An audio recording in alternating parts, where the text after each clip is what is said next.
چاہے تم لوگ مجھ کو بیار و مددگار چھوڑ دو، چاہے میری حفاظت کرو۔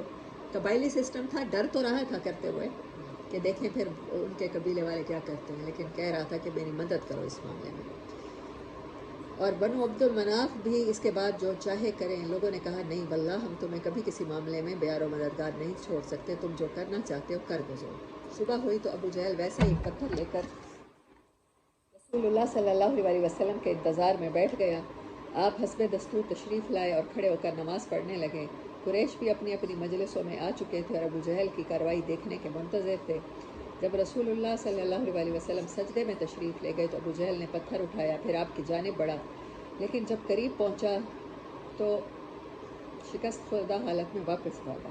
اس کا رنگ فق تھا اور اس قدر مروب تھا کہ اس کے دونوں ہاتھ پتھر پر چپک کر رہ گئے تھے۔ وہ مشکل ہاتھ سے پتھر پھینک سکا۔ ادھر قریش کے لوگ اٹھ کر اس کے پاس آئے اور کہنے لگے ابو الحکم تمہیں کیا ہو گیا ہے؟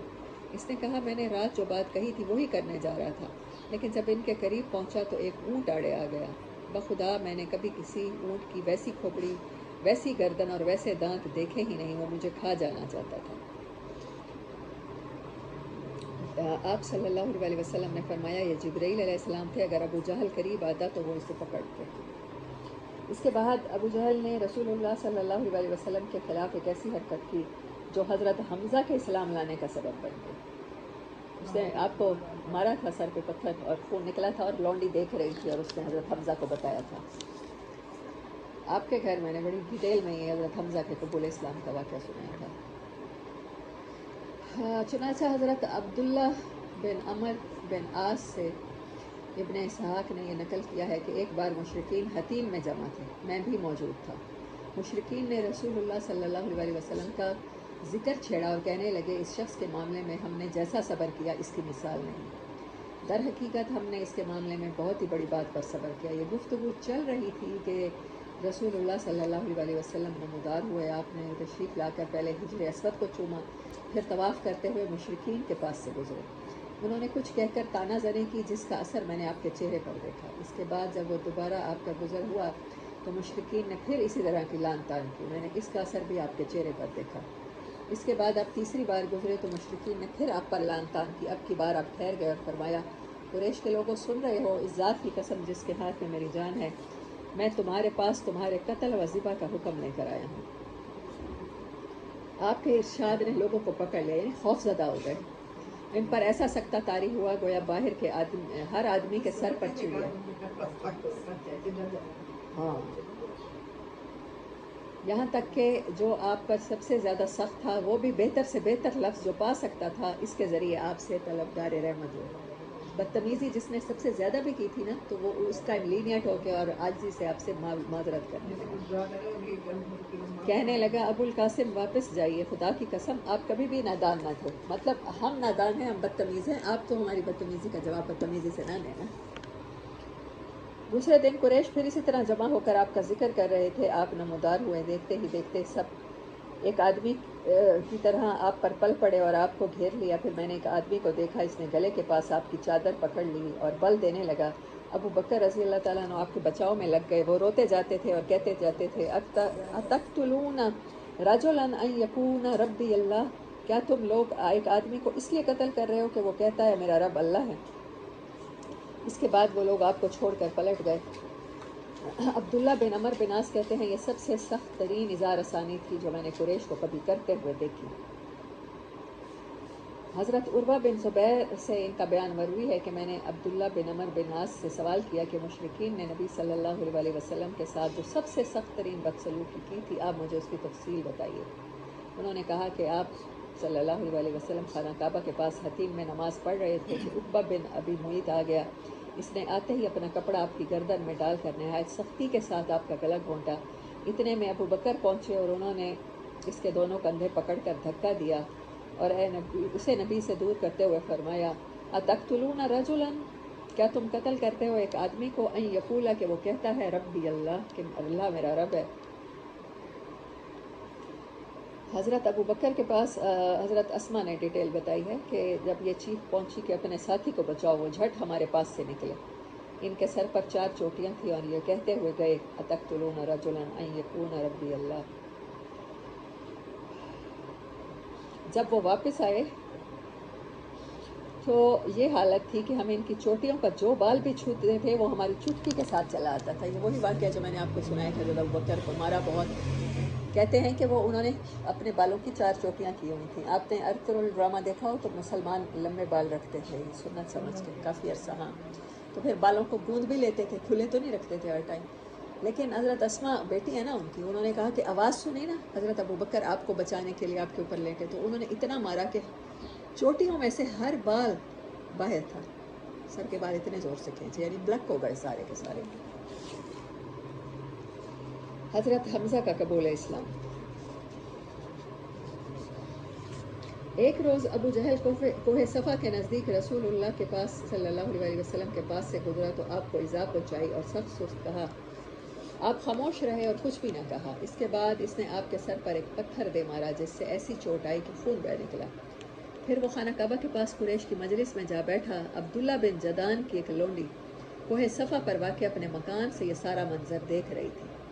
حضرت حمزہ کمان حمائل کیے شکار سے واپس تشریف لائے. یہ شہر میں زیادہ تر نہیں رہتے تھے مکہ میں, بس جنگلوں میں, اور یا ان کو نہ اپنے بھتیجے کی دعوت تبلیغ سے نہ کوئی اعتراض تھا, نہ کوئی انہوں نے کوئی خاص توجہ دی, اپنے مشغولیت میں ہی رہے.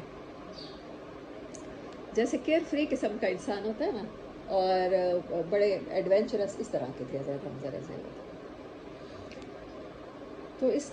تو اس لونڈی نے ان سے ابو جہل کی ساری حرکت کہہ سنائی. حضرت حمزہ غصے سے بھڑک اٹھے. یہ قریش کے سب سے طاقتور اور مضبوط جوان تھے.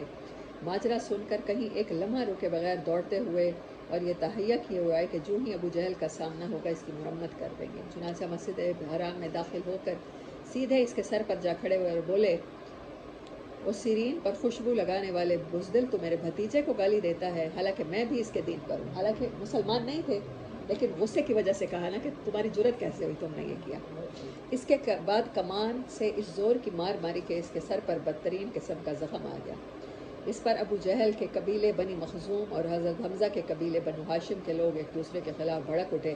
لیکن ابو جہل نے یہ کہہ کر انہیں خاموش کر دیا, ابو عمارہ کو جانے دو, میں نے واقعی اس کے بھتیجے کو بہت بڑی گالی دی تھی. اتنا پولیٹیکل وائز بندہ تھا, کلیور بندہ تھا, وائز نہیں کہیں گے, ابو الحکم کو کہلاتا تھا یہ دانائی کا باپ, کہ اس نے فوراً کہا کہ نہیں مجھ سے غلطی ہوئی ہے, حمزہ سچے ہیں, تاکہ لوگوں میں اس کا وہ جو ہے نا بڑا پن وہ برقرار رہے.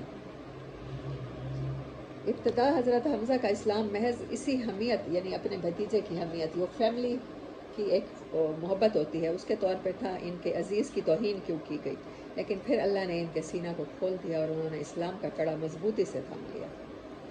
مسلمانوں نے ان کی وجہ سے بڑی عزت و قوت محسوس کی. پھر حضرت عمر کا قبول اسلام ہے. وہ حضرت حمزہ کے صرف 3 دن بعد مسلمان ہوئے تھے, اور نبی صلی اللہ علیہ وسلم نے ان کے اسلام لانے کی دعا کی تھی. چنانچہ امام ترمذی نے ابن عمر سے روایت کی ہے اور اسے صحیح بھی قرار دیا ہے. حضرت ابن مسعود اور حضرت انس سے روایت ہے کہ نبی صلی اللہ علیہ وسلم نے فرمایا, اللہم اعز الاسلام بأحب الرجلین الیک بعمر ابن خطاب او بأبی جہل بن حشام. اے اللہ, عمر بن خطاب اور ابو جہل, عمر بن حشام اس کا نام تھا, میں سے جو شخص تیرے نزدیک زیادہ محبوب ہے اس کے ذریعے سے اسلام کو قوت پہنچا. اللہ اکبر, کیا مقدر ہے کہ اللہ کے حبیب کہہ رہے ہیں جو تجھے محبوب ہے اس کو اسلام کی توفیق دے دے. تو اللہ کو حضرت عمر محبوب ہوئے. اللہ نے یہ دعا قبول فرمائی اور حضرت عمر مسلمان ہو گئے. اللہ کے نزدیک ان دونوں میں زیادہ محبوب حضرت عمر رضی اللہ تعالیٰ عنہ.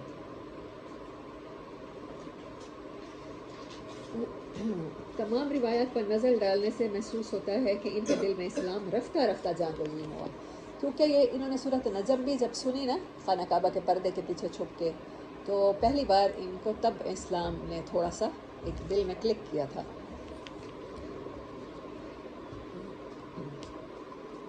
حضرت عمر اپنی تنگ مزاجی اور سخت خوئی کے لیے مشہور تھے. مسلمانوں نے طویل عرصے تک ان کے ہاتھوں طرح طرح کی سختیاں جھیلی ہیں. ان میں 2 متضاد قسم کے جذبات موجود تھے. ایک طرف تو وہ آباء و اجداد کی ایجاد کردہ رسموں کا بڑا احترام کرتے تھے, اور بلا نوشی اور لہو و لعب کے دل دادا تھے. یعنی ہی واز پارٹی بوائے. 24 گھنٹے ڈرنک رہنا اور اسی طرح کے مختلف مشاغل میں رہنا.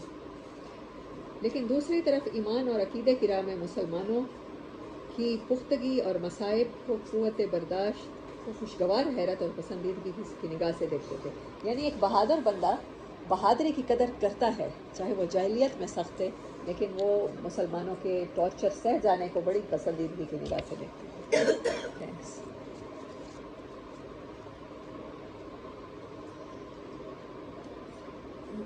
اس لیے ان کی کیفیت دم میں ماشا دم میں تولا کسی تھی کہ ابھی بڑھ کے ابھی ڈھیلے پڑ گئے. ایک دفعہ انہیں گھر سے باہر رات گزارنی پڑی. وہ حرم تشریف لائے اور خانہ کعبہ کے پردے میں گھس گئے.